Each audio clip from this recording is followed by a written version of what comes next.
So now we're going to talk about whole notes, half notes, quarter notes, rest versus notes. One thing I want to talk about first, to really be clear, is the difference between the staff on sheet music, which is 5 lines, and tablature, which has 6 lines. Tablature, each line represents one of the strings, and you'll see that it tells you to put your finger down in a particular place on the string. So if you see the high E string 5, it means play the 5th fret on that high note. In sheet music, each one of those lines and spaces is a particular note. We're going to get into later on how to tell which note it is. But right now we're going to be talking about time. But it's important you keep the distinction. Tablature will tell you where to play the string, what fret, but it doesn't tell you anything about time or rests, and unless you actually have heard the song, it's very hard to tell what's going on. If you learn to read music with all of its time signatures, 5/4, 3/4, 4/4, its notes, its rests, once you learn to read that, you can pick up something from anywhere in the world, from now back to about the 400s, 500s, and you can read it because it's the same language worldwide through all those ages. It's kind of like, when you watch science fiction movies and they always have that universal language translator. That's what this is like.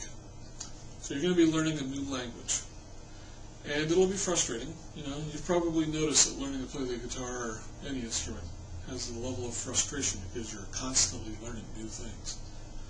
But once you learn this, you'll be able to write your own music, tell other musicians how you want to play it. You can learn how to play music from all over the world, from different ages, and get a real feel. Like, I've played music from the 800s.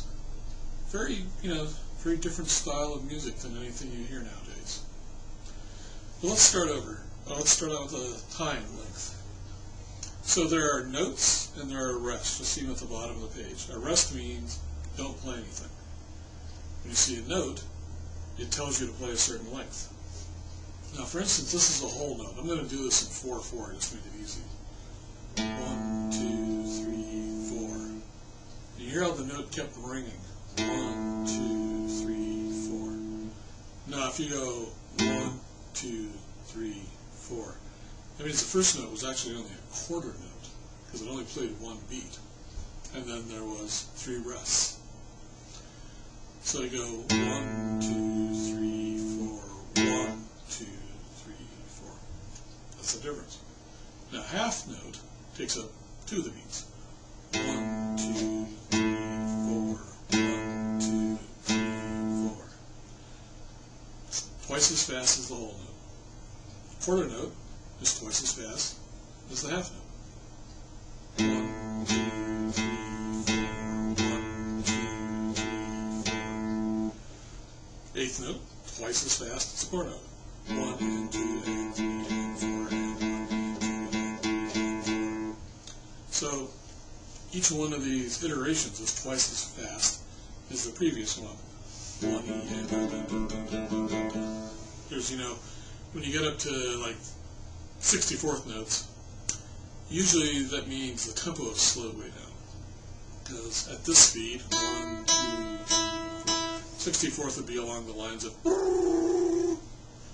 and you can only go so long playing that way. But you may bump into a situation where someone goes 1, 2, 3, 4, 1, 2, and they'll throw in this flurry of notes. So you got to be ready for all of these different situations. The rests are just as important as the notes. Not playing a note is just as important as playing a note. For instance, we did that James Brown thing a few chapters back where we went.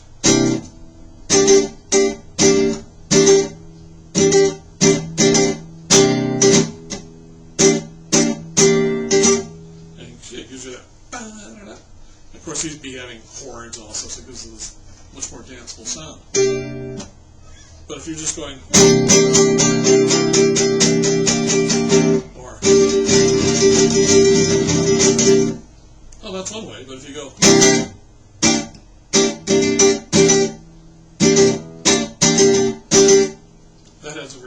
scale, and the not playing the notes is just as important as the notes you were playing. So, again, you see a whole note, you let it ring. It doesn't mean go 1, 2, 3, 4. 1 means 1, 2, 3, 4. Half note means 1, 2, 4. 1, 2,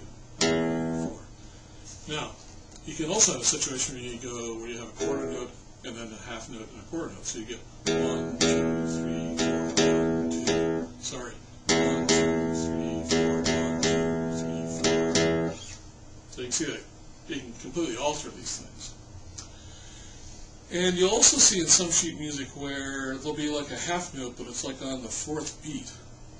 And what that means is you play on the fourth beat, but you let it keep going into the first beat of the next measure.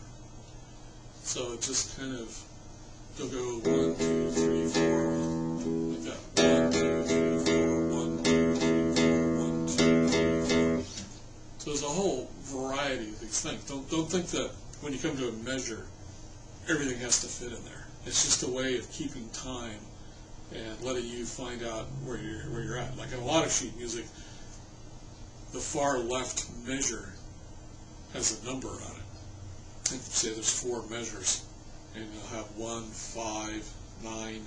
It'll work its way up, and that allows, I'd say you're on the 147th measure, working on something with somebody, and you don't sit there and go, well, it's down there, blah blah blah. You go, I want measure 146th, the next measure over, and you go flip flip flip, okay, and you just get there. It's all just a way of organizing the system to find your way around the music.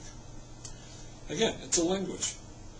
I'm personally of the opinion that before we started speaking words, we spoke just sounds. Some people are convinced that it all comes, our first instrument was drumming, but I think it was our voices, our sounds. And, plucking on vines and trees, things like that.